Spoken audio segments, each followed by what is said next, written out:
جلد میں تشریف ڈالے جہاں پر آپ ہی کے لیے درس قرآن شریف میں نشر کیا جاتا ہے. جزاک اللہ خیر.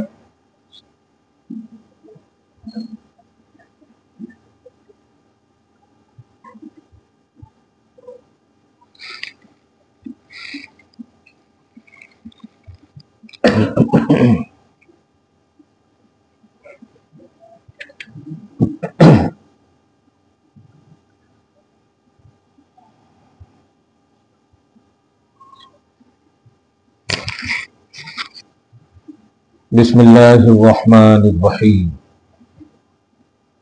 نحمده ونصلی ونسلم علی حبیبہ ونبیہ ورسولہ الکریم الامین العزیز الرؤوف الرحیم وعلی آلہ واصحابہ الافضلین الاکرمین اجمعین. اما بعد فاعوذ باللہ من الشیطان الرجیم. بسم اللہ الرحمن الرحیم.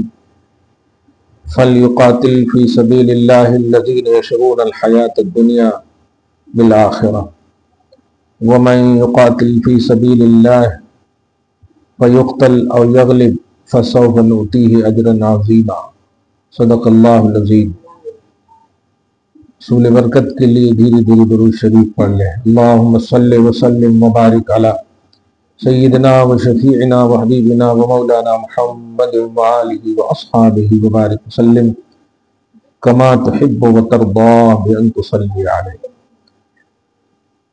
سورہ نساء سورہ نمبر 4 کی آیت نمبر 73 تک کا درس ہو چکا ہے.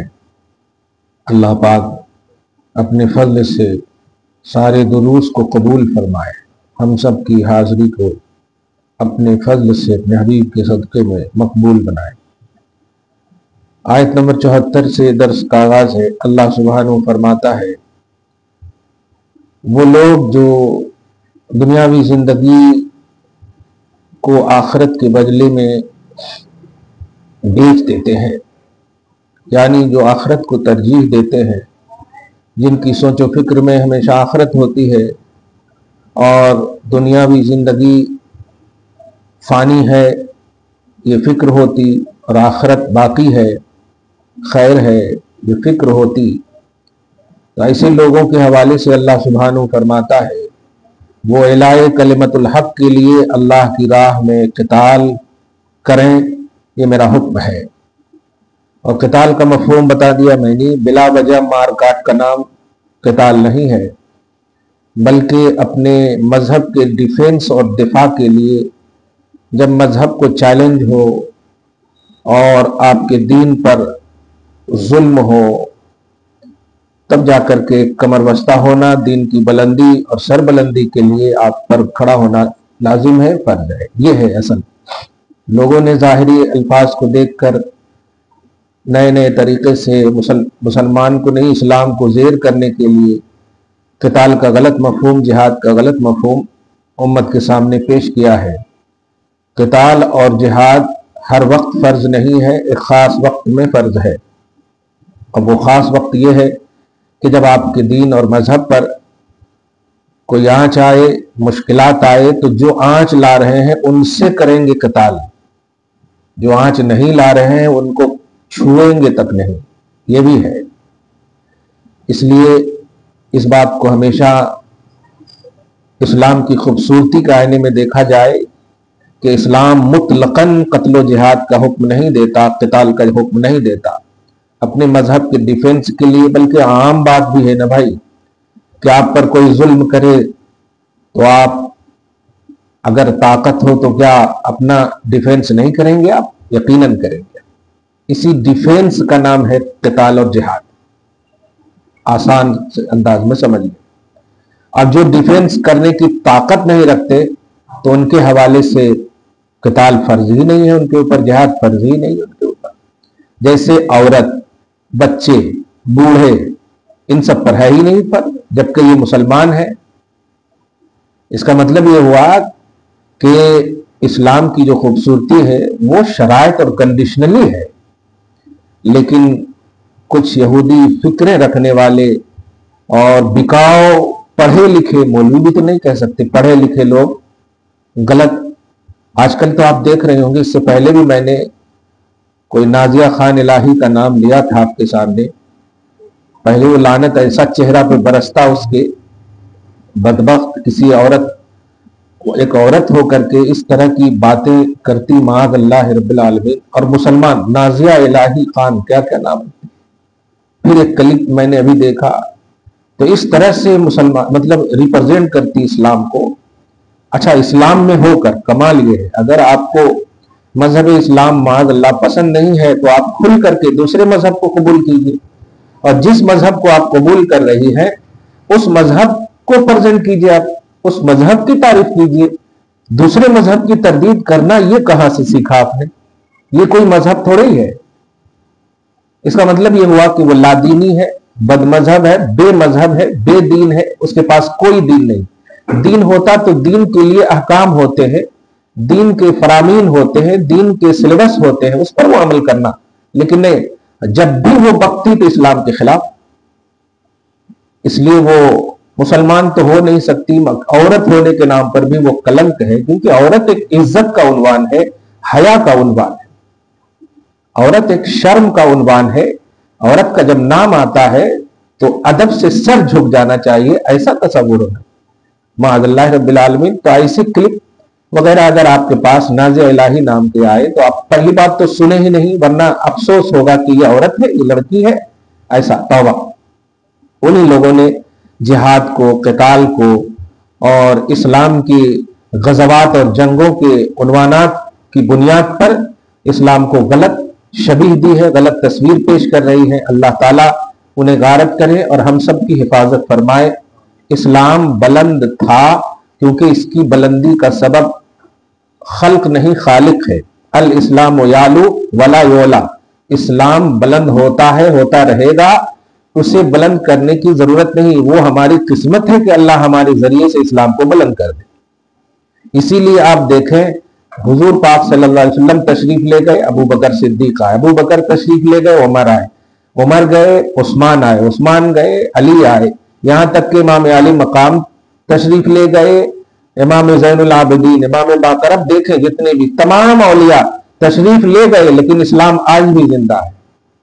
اس کا مطلب یہ ہوا جب اچھے اچھے تشریف لے گئے اور اسلام کو کوئی بگاڑ نہ سکا، تو آج بھی اللہ تعالیٰ جو منتخب ہے، انتخاب فرمانے والا ہے، اپنے اسلام کی بلندی کے لیے کسی نہ کسی کو جاری اور ساری رکھے ہوا ہے، اس کے ذریعے سے لے رہا. لہٰذا 99+ بھی وہ لوگ اگر ہو جائیں اسلام پر ظلم کرنے والے، تو ایک بات یاد رکھیں آپ کہ ساری مخلوق ایک طرف ہو اور خالق ایک طرف. ان الدین عند اللہ الاسلام. یہ دین جو ہے اللہ کے نزدیک اسلام ہے. آپ تو اسے ایکسپٹ کر کے مسلمان بنے ہو، اور اللہ کے نزدیک ہمیشہ سے یہ اسلام ہے اور ہمیشہ رہے گا. اللہ کو پناہ نہیں ہے تو اسلام بھی صبح قیامت تک رہنے والا ہے.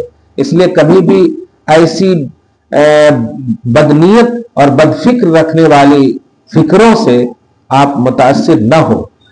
چاہیے کہ وہ لوگ جو دنیاوی زندگی کو آخرت کے بدلے میں بیچ دینے کی نیت اور تصور اور خیال رکھتے ہیں، فکر رکھتے ہیں، اللہ فرماتا ان پر اللہ کی راہ میں ہر جگہ آپ دیکھیں گے جاہدو فی سبیل اللہ، قاتلو فی سبیل اللہ.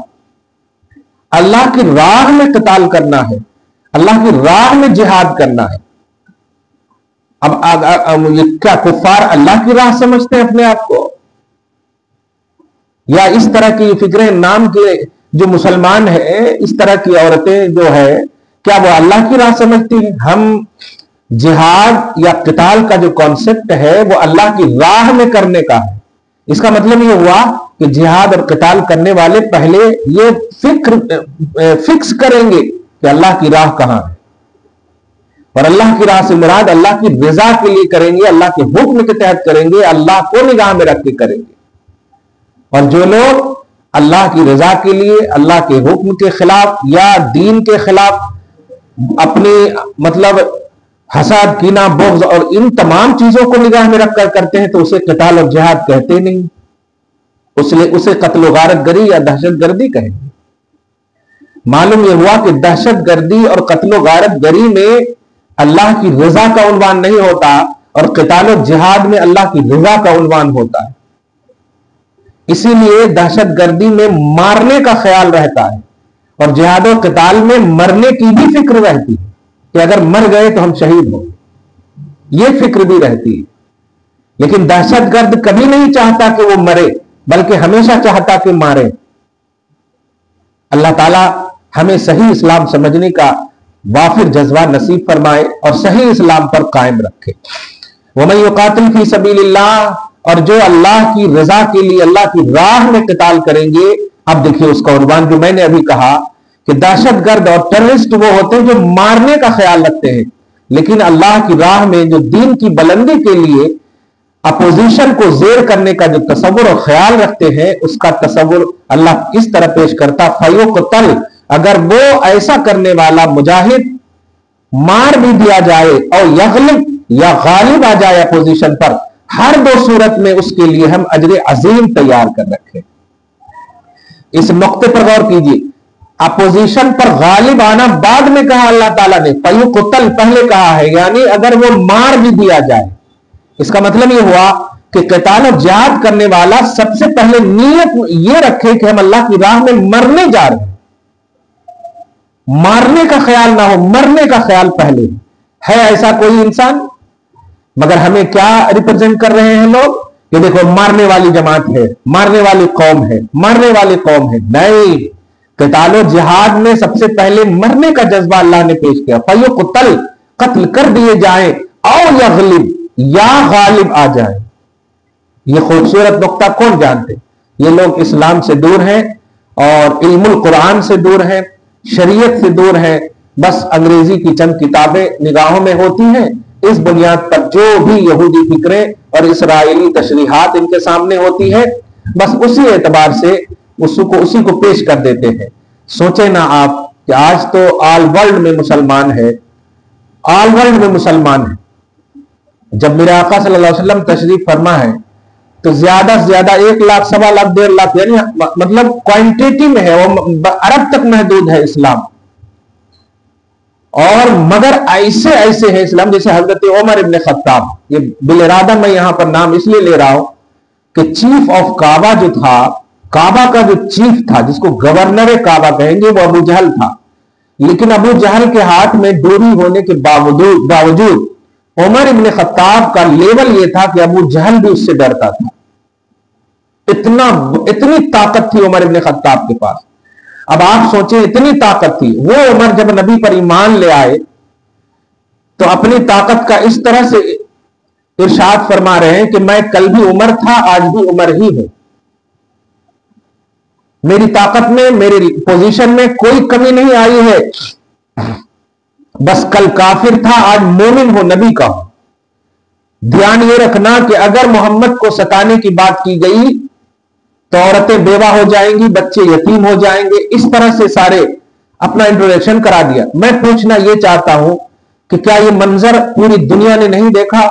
اور اس قسم کی نازیہ الہی جیسی نام کی مسلمان کیا یہ منظر نہیں دیکھا کہ نبی پر ایمان لانے والا وہ شخص موجود ہے جس سے پورا عرب ڈرتا؟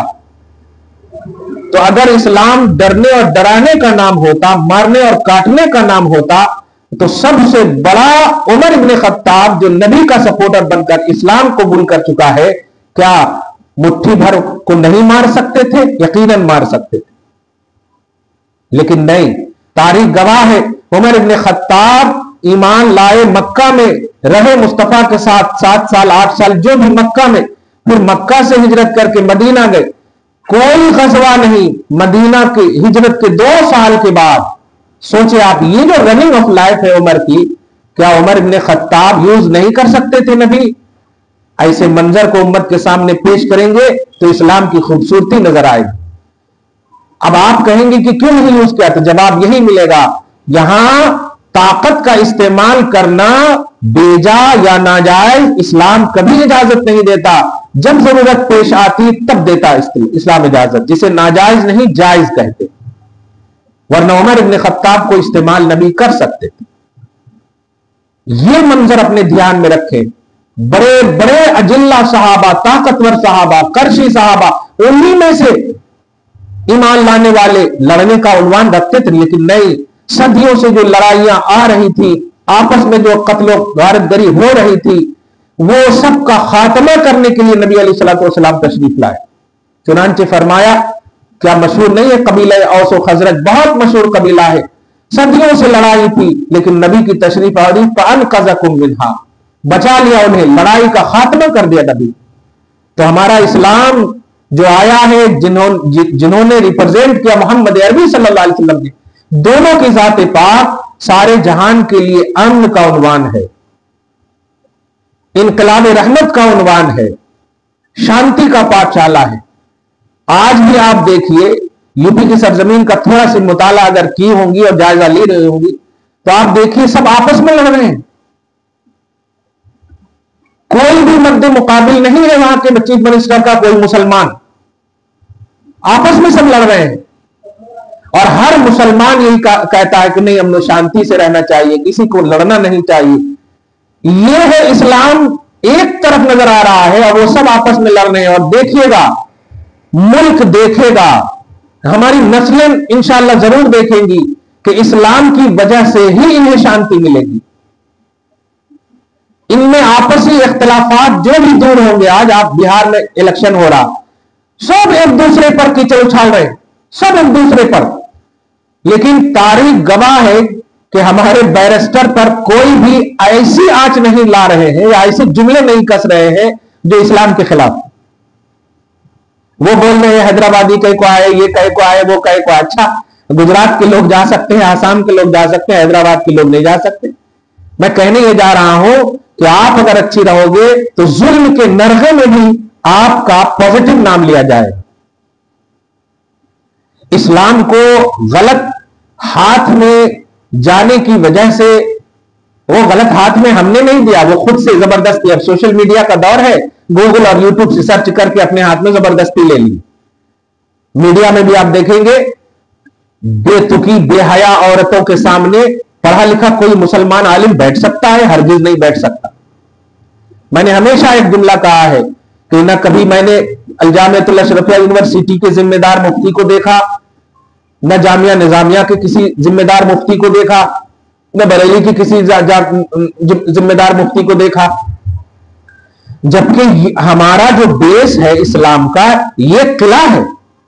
اس کا مطلب یہاں سے جو بات نکلے گی وہ اسلام کی بات نکلے گی، لیکن نہیں، گلی کوچوں کے مولویوں کو اچھے اچھے لباس کا کپڑا بھی دے کر، اچھا لباس پہنا کر بٹھا دیتے ہیں، اور ان سے گالی سنتے بھی ہیں، سنواتے بھی ہیں، اور سمجھتے ہیں کہ یہ مسلمان کے لیڈر ہیں۔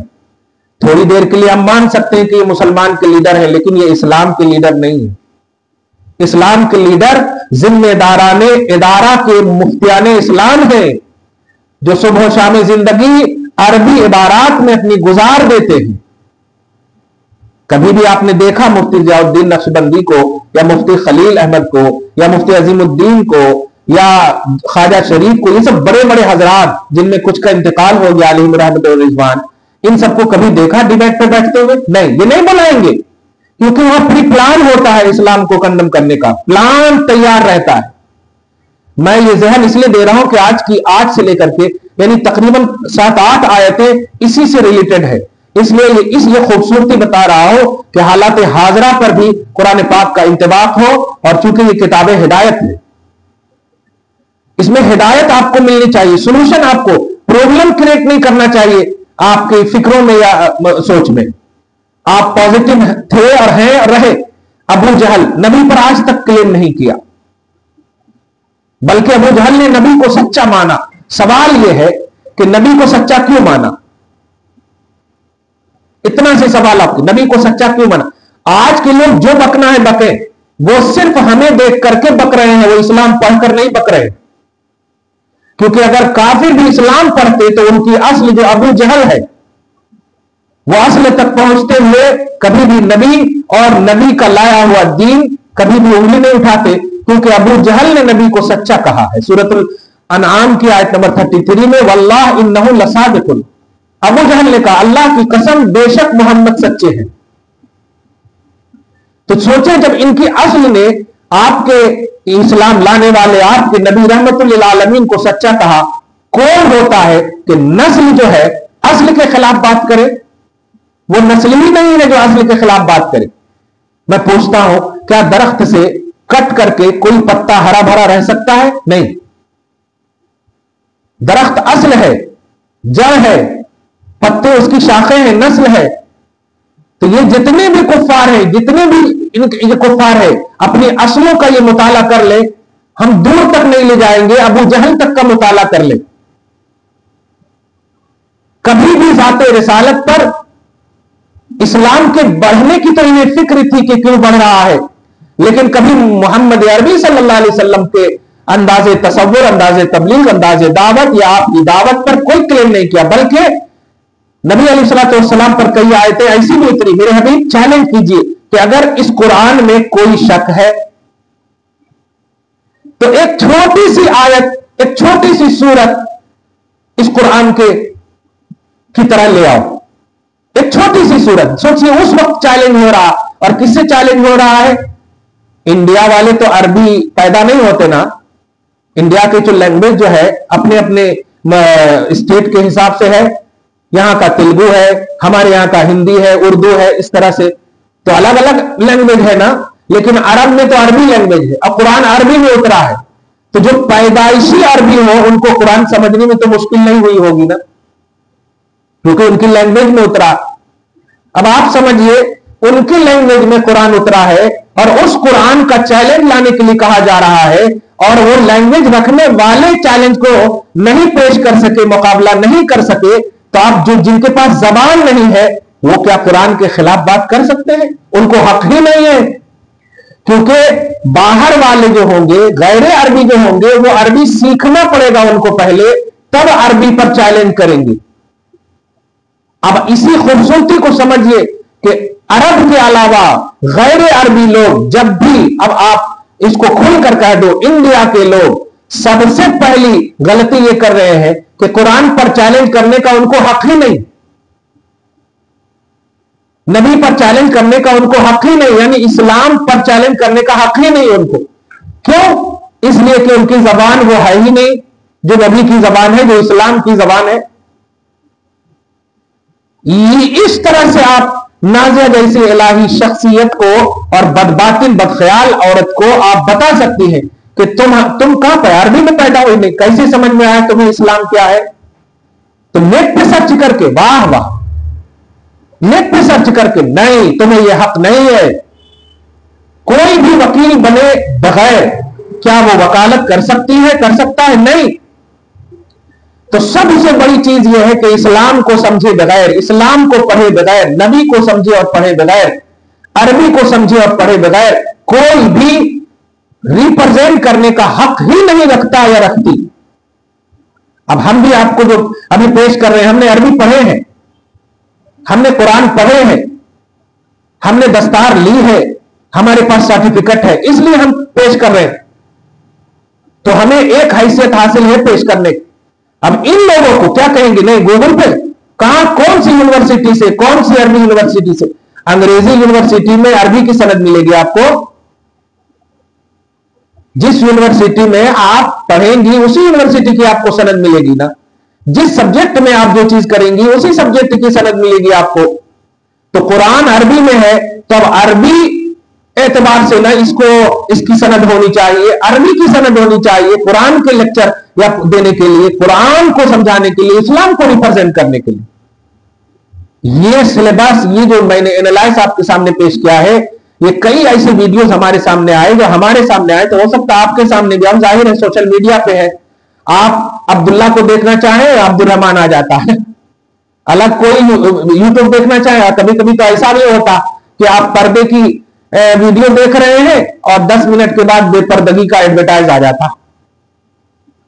اللہ خیر کرے، ایسے وقت میں نگاہیں نیچی کر لیا کریں، جب کوئی دینی کام ہی دیکھنے کا حکم ہے، اور دینی کام میں اگر کوئی غلط چیز آ جائے تو نگاہیں نیچی کرنے کا حکم اسلام دیتا ہے، ایسا نہ کہ آنکھ پھاڑ پھاڑ کر کے دیکھنے لگیں، ورنہ کوئی فائدہ نہیں بلکہ گناہ ہوگا۔ بہرحال اسلام میں جہاد کا عنوان، قتال کا عنوان کیا ہے، اور میں نے پورا احاطہ کر کے ذہن دے دیا ہے کہ بھارت کے کسی بھی شخص کو، غیر مسلم نہیں، کسی بھی شخص کو اسلام کے خلاف بولنے کا حق کسی بھی طرح سے اس لیے نہیں ہے کہ جب اسلام آیا ظاہری طور پر کہہ رہا ہوں، ورنہ اسلام تو آدم علیہ السلام سے لے کر کے ہے. میرے آقا صلی اللہ علیہ وسلم نے جب اس دین کو عرب کے سامنے پیش کیا تو اپنے دین کا گرتا دیکھ کر کے نبی صلی اللہ علیہ وسلم نے جب پیش کیا کفار کے سامنے کے دین اسلام کو پیش کیا تو نبی صلی اللہ علیہ وسلم کی ذات پر کسی نے انگلی نہیں اٹھائی. یہ ہے اسلام کی خوبصورتی، یہ ہے دین کی خوبصورتی. کہنا یہ ہے کہ اسلام کو سمجھنے کے لیے ذات رسالت کو آپ سامنے رکھیں. انہوں سمجھائے، انہوں بولے، یہاں سائٹ پہ ہے، وہاں گوگل پہ ہے، یہاں یہ ہے. میں تو اب کتنی بار میں گوگل وغیرہ کو جب سرچ کرتا ہوں، اور چونکہ اب جب کرپشن دیکھ لیا میں نے تو ٹیلی بھی اب کرتا ہوں ایگزیکٹ قرآن سے اور ایگزیکٹ حدیث سے، تو کئی ایسی باتیں غلط نکل جاتی. میں رات میں بھی ایک اشارہ کیا کہ میں علم غیب کو سرچ کیا تو علم غیب کا سرچ کیا آیا؟ نالج آف ان سین. اب آپ میں پھر اس کی تحقیق کیا، بغیر تحقیق کے کبھی پیش نہیں کرتا. میں اس کی تحقیق کیا تو ہمارے جو مریدین میں سے پڑھے لکھے لیکچر ہیں، میں نے کہا اس کو ورڈ ٹو ورڈ ایک دم اس کا تجزیہ کیجئے، انالائز کیجئے. تو کہا کہ نالج مانے تو نالج علم ہے، ان سین مانے ہوتا ہے وہ چیز جو نہ دکھے. سین مانے دیکھنا، ان سین جو نہ دکھے. میں نے کہا یہ تو غلط ہے، کیونکہ غیب اسے کہتے ہیں جو چھپی ہوئی ہو. اب ہم بھی دیکھیں بہت ساری چیزیں ہمارے اندر ہیں، جیسے پیٹھ ہم اپنی نہیں دیکھ سکتے، لیکن وہ غیب نہیں ہے، وہ حاضر ہے. ہے کہ نہیں؟ وہ حاضر ہے، وہ غیب نہیں ہے. تو ہر انسین چیز کو ہم غیب نہیں کہہ سکتے. اس کا مطلب یہ ہوا کہ گوگل پہ اور یوٹیوب پر غلط ریپرزینٹ کیا جا رہا ہے، غلط مواد پیش کیا گیا ہے. اب آپ لوگ جب علم غیب کے حوالے سے یہ پڑھیں گے تو آپ کو وہی معلوم ہوگا جو گوگل اور یوٹیوب ہے. یہی وجہ ہے کہ ہم لوگ یوٹیوب سے یا گوگل سے دین سیکھنے کے لیے روکتے ہیں. کیوں؟ اس لیے کہ علم غیب کا صحیح کانسیپٹ جو ہے یا صحیح مطلب جو ہے وہ ہے نالج آف ہڈن. ہڈن بولتے ہیں چھپی ہوئی چیز کو. نالج جیسے کیمرہ وغیرہ دیکھتے ہیں نا، اس وہاں پر بولتے ہیں. ہاں، تو نالج آف ہڈن یہ اصل صحیح معنی ہوگا. یہی وجہ ہے کہ ہمارے جو ذمہ دار ہیں ہمیشہ کہتے ہیں آپ گوگل سے ڈائریکٹ دین نہ سیکھیے، یوٹیوب سے ڈائریکٹ دین نہ سیکھیے. ہر اس عالم جو آپ کے بالکل معتبر ہیں، جنہیں آپ جانتے ہیں، ان کو آپ سبسکرائب کر کے رکھیے، ان کی باتوں کو آپ دیکھیے، ان کی باتوں کو سنیے. ہر کلپ کو یا ہر ویڈیو کو آپ کلک نہ کیجیے. یہی کہنے کا مطلب ہے. لیکن دوسرے لوگ کیا کہیں گے؟ وہ دین تو کہیں سے بھی سیکھ سکتے. نہیں.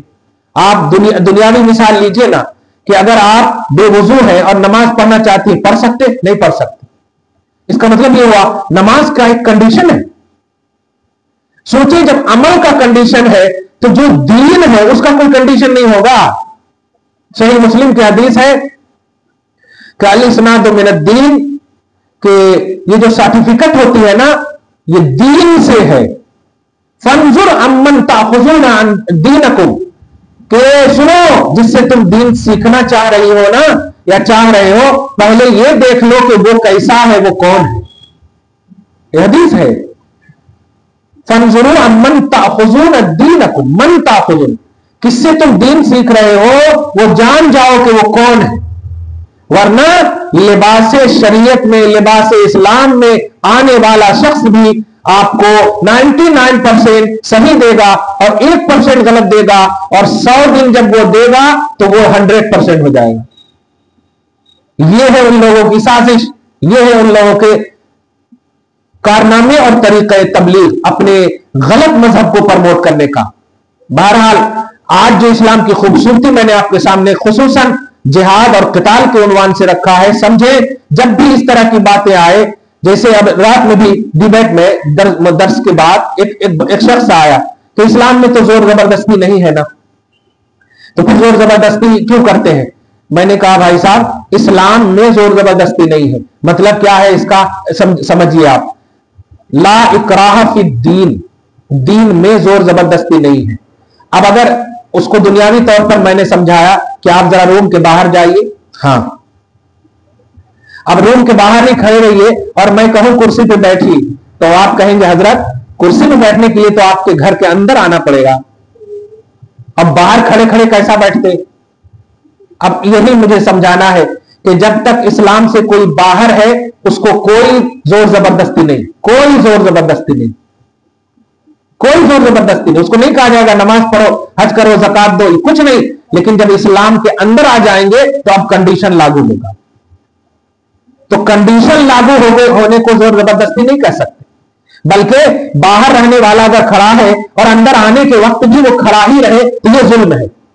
اب جب اندر آ گیا تو کنڈیشن ہے کہ آپ بیٹھو, اب ان کو رسپیکٹ دیا جائے گا. تو ایسے ہی جو اسلام میں داخل ہو جاؤ گے یا داخل ہو جاؤ گی تو یاد رکھنا کنڈیشن آٹومیٹک آپ کو معلوم ہونا چاہیے کہ اب ہم اسلام میں داخل ہو چکے ہیں, 5 وقت کی نماز ہے, صاحب نصاب پر زکات ہے, صاحب استطاعت پر حج ہے. اسی طرح یہ سارے کنڈیشنز آپ کے اندر ہو جائیں گے. عطر کی دکان میں جانے کے بعد آپ چاہ کر کے بھی نہیں روک سکتے کہ آپ کے اندر خوشبو نہ آئے, ایسا ہو ہی نہیں سکتا.